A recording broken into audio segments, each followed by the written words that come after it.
Hi everyone, आप सभी का एक बार फिर से एजुकेशनल चैनल में स्वागत है। और आज की वीडियो में हम आपके साथ डिस्कस कर रहे हैं आपके पीएचडी के एडमिशन के ऊपर, क्योंकि हमारे चैनल से लगातार आप सभी के द्वारा डिमांड रहती है कि सर हमें पीएचडी के एडमिशन के लिए गाइड करिए, जिससे कि हमें बार बार विश्वविद्यालयों का फॉर्म ना भरना पड़े और एक बार में ही प्रवेश मिल जाए। तो आपको बता दें, पीएचडी के एडमिशन का देखा जाए एक सबसे मुख्य प्रक्रिया होता है आपका इंटरव्यू, यानी कि साक्षात्कार। और चाहे आप देखा जाए नेट जेआरएफ हो तो भी आपको साक्षात्कार राउंड में जाना ही पड़ेगा, और चाहे देखा जाए आप रिटन टेस्ट क्वालिफाई कर रहे हैं तो भी आपको साक्षात्कार राउंड में जाना पड़ेगा, और चाहे आप नेट की जो कैटेगरी 3 है पीएचडी एडमिशन के लिए वो आपने क्वालिफाई कर लिया है तो भी आपको रिटन टेस्ट ना देना पड़ेगा, तो भी आपको देखा जाए साक्षात्कार राउंड में जाना ही पड़ेगा। तो सबसे महत्वपूर्ण देखा जाए एक पॉइंट होता है कि साक्षात्कार का जो आपकी भूमिका होनी चाहिए वो कैसी होनी चाहिए, और साक्षात्कार में अगर एक सबसे इंपॉर्टेंट देखा जाए पेपर की आवश्यकता होती है, एक ऐसे कागज की आवश्यकता होती है जिसके अभाव में कोई भी विश्वविद्यालय आपको देखा जाए तो इंटरव्यू राउंड में देखा जाए तो प्रवेश ही नहीं करने देगा। अगर आप इंटरव्यू राउंड में पहुंच जाते हैं तो वहाँ पे जो पैनल बैठा होगा 3 से 5 लोगों का, तो 3 से 5 लोग के पास अगर आप जाते हैं अपना देखा जाए पीएचडी के एडमिशन के लिए इंटरव्यू राउंड में, तो वो अगर आपके पास कुछ महत्वपूर्ण कागज नहीं होंगे तो वो आपको देखा जाए डिस्क्वालीफाई कर देंगे। उनके लिए देखा जाए आपको एडमिशन देना महत्वपूर्ण नहीं रहेगा, महत्वपूर्ण रहेगा उनको एडमिशन देना जो अपने पीएचडी को लेके गंभीर है। तो अगर आप पीएचडी में एडमिशन लेना चाहते हैं, हायर एजुकेशन में अपना कैरियर बनाना चाहते हैं, असिस्टेंट प्रोफेसर बनना चाहते हैं, एसोसिएट प्रोफेसर बनना चाहते हैं या प्रोफेसर बनना चाहते हैं फ्यूचर में, तो अगर आप पीएचडी करना चाहते हैं तो आप अभी से अपना देखा जाए पेपर्स तैयार कर लीजिए, ठीक है, जिससे कि आपको आसानी हो जाए पीएचडी में। अन्यथा देखा जाए बहुत सारे ऐसे देखा जाए लोग होते हैं जिनके पास ऐसा इंफॉर्मेशन बिल्कुल नहीं होता है कि हमें इंटरव्यू राउंड में क्या करना है, कैसे करना है, तो फिर वो इंटरव्यू राउंड के लिए तैयार नहीं हो पाते हैं और वो बच्चे क्वालिफाई कर जाते हैं जिन्होंने पहले से ही देखा जाए अपनी तैयारी पूरी कर ली है पीएचडी के इंटरव्यू राउंड के लिए। तो अब आपको बताते हैं कि क्या आपको इंटरव्यू राउंड के लिए तैयार करना है, कौन सा पेपर तैयार करना है जिसके आधार पे आपको पीएचडी में एडमिशन मिलेगा। तो ये है आपका देखा जाए इंपॉर्टेंट्स कुछ पॉइंट्स जो आपके पेपर से जुड़े हुए हैं। तो देखिए, आपको इंटरव्यू राउंड में बिना रिसर्च प्रपोजल, बिना रिसर्च सिनॉप्सिस या कहा जाए हिंदी में बिना शोध प्रस्ताव के पेपर के आपको देखा जाए इंटरव्यू राउंड में कोई बैठने तक नहीं देगा। तो अगर आप देखा जाए नेट जेआरएफ हैं या ओनली देखा जाए नेट कैटेगरी 3 क्वालिफाई कैंडिडेट्स हैं, या आप ओनली यूजी हैं या पीजी हैं, अगर आपको पीएचडी करना है तो इंटरव्यू राउंड फेस करना पड़ेगा और आपको शोध प्रस्ताव तैयार करना पड़ेगा।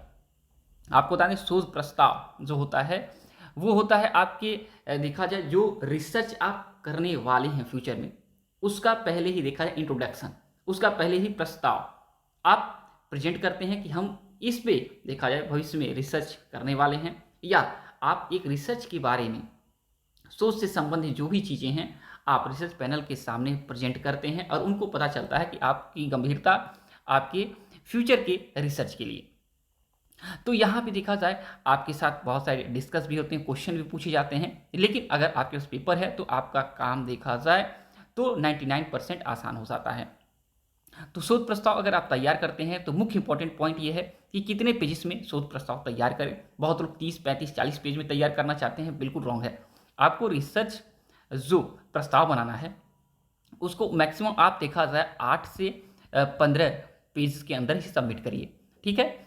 मैक्सिमम आप 16-17 पेज अगर जाना चाहते हैं तो ये अच्छी बात नहीं है। अगर आप देखा जाए 10 से 12 पेज में अगर आप कंप्लीट कर दे रहे हैं तो वो सबसे बढ़िया है, क्योंकि ये प्रस्ताव है, रिसर्च प्रपोजल है, यहाँ पे पूरा का पूरा वर्णन नहीं करना है आपको। देखा जाए जो काम करने वाले हैं उसका थोड़ा सा ही देखा जाए सारांश में ही चीज़ों को देखा जाए एक्सप्लेन कर देना है। तो सबसे इंपॉर्टेंट पॉइंट होता है कि आपका 10 से 12 पेज में आप अपना रिसर्च प्रस्ताव तैयार करें, जो सबसे आइडियल होता है। देखिए, दूसरी पॉइंट होता है कि रिसर्च का कवर पेज।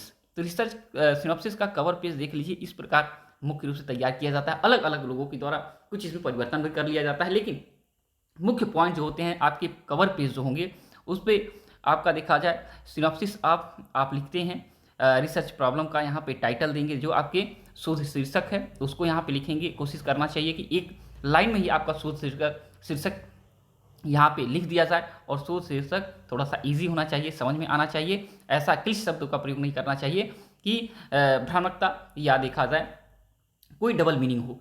इसके बाद आपका देखा जाए आपका सिनॉप्सिस आप सबमिटेड बाई जो रहेगा, आपका नाम यहाँ पे होना चाहिए। इसके अलावा किस चीज़ के लिए, अवार्ड के लिए आप सिनॉप्सिस आप तैयार किए हैं वो होना चाहिए, जैसे कि पीएचडी।